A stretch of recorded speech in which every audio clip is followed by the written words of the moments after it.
वाकई आयला को तलाक दे देगा क्या? शम्सा की बरसों पुरानी ख्वाहिश पूरी होने वाली है और आयला का एक फैसला सारे खानदान को हैरान कर देगा। तो ऑन अब इस कदर दिल बर्दाश्ता हो चुका है कि इसकी हिम्मत जवाब दे गई है। इसे ऐसे लग रहा है कि आयला और रमला के दरमियान जरूर कोई खुफिया डील चल रही है। आयला इसे धोखा दे रही है और ऑन एक बहुत बड़ा कदम उठाता है।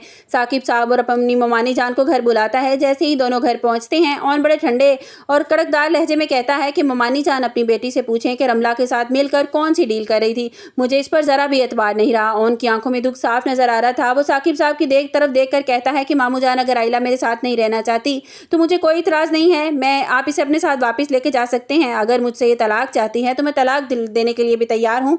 मैं जबरदस्ती ये रिश्ता अब नहीं निभा सकता। ऑन के मुंह से तलाक का नाम सुनते ही शम्सा के तो चेहरे पर रौनक आ जाती है। वो पहले ही इस मौके की तलाश में थी कि कब अपनी बेटी को इस 2 टके के नौकर से आजाद करवा दे। शम्सा फौरन आयला के पास जाती है और उसे समझाने लगती है कि आयला, खुद को देखो, ये बहुत अच्छा मौका है ऑन से जान छुड़वाने का।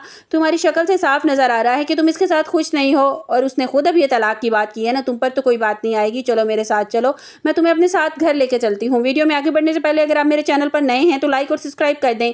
आयला जो अब तक साकित खड़ी ये सब कुछ सुन रही थी, अपनी माँ की बातों पर उसे शदीद गुस्सा आता है। जैसे ही ऑन मुड़ कर जाने लगता है, आयला तड़प कर खड़ी हो जाती है और बुलंद आवाज में चीखती है, ऑन, ये तुम क्या बात कर रहे हो? तुम तलाक की बात कर रहे हो? तुम्हें जरा भी अंदाजा है कि तुम क्या बात कर रहे हो? आयला की आवाज में दर्द और तड़प थी। ऑन के कदम वहीं रुक गए। आयला ने अपनी माँ का हाथ झटका और ऑन के सामने आकर खड़ी हो गई और रोते हुए बोली, मैं तुमसे तलाक नहीं लेना चाहती ऑन, मैं तुम्हें छोड़कर नहीं जाऊंगी। मैं तुमसे मोहब्बत करती हूँ और मैं तुम अपनी सारी जिंदगी तुम्हारे साथ गुजारना चाहती हूँ। आयला का ये तराफ़े मोहब्बत सुनकर पूरे कमरे में जैसे सख्ता ही तारी हो गया। ऑन गुस्से में था। अब शर्मिंदगी के मारे आयला की तरफ देख भी नहीं पा रहा था। इसे एहसास हो रहा था कि इसने आयला पर शक करके कितनी बड़ी गलती की है। शम्सा का तो जैसे सर चकरा गया। वो हक्का बक्का रह गई कि जिस बेटी को वो आज़ाद करवाने के बारे में सोच रही थी वो तो ऑन की मोहब्बत में गिरफ्तार हो चुकी है।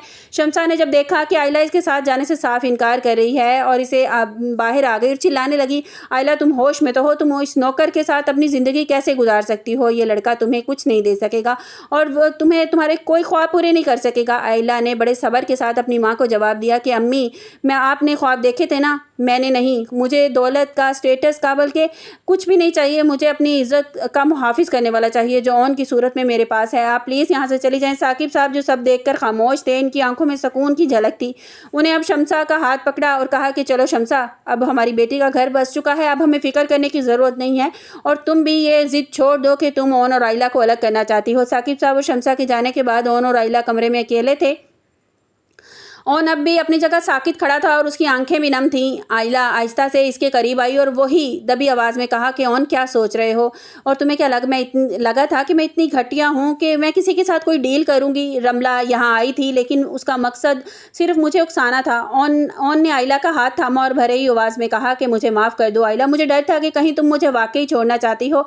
मेरा ज़ब्त इस वक्त टूट गया था जब मुझे लगा कि मैं तुम्हें खो रहा हूँ। उधर बड़े घर में रमला अपनी चाल की नाकामी की वजह से पागल हो रही थी। इसने जोया से पता चला कि आयला ने ऑन को तलाक लेने के बजाय सबके सामने अपनी मोहब्बत का इकरार कर लिया तो रमला ने गुस्से से अपने कमरे की चीज़ें तोड़ना फोड़ना शुरू कर दी। जोया ने आईने में देखते हुए कहा कि तुम्हारी हर साजिश आयला, आपी और ऑन भाई को एक दूसरे के करीब लेकर आ रही है। तुम चाहे कुछ भी कर लो, इस रिश्ता अब टूटने वाला नहीं है।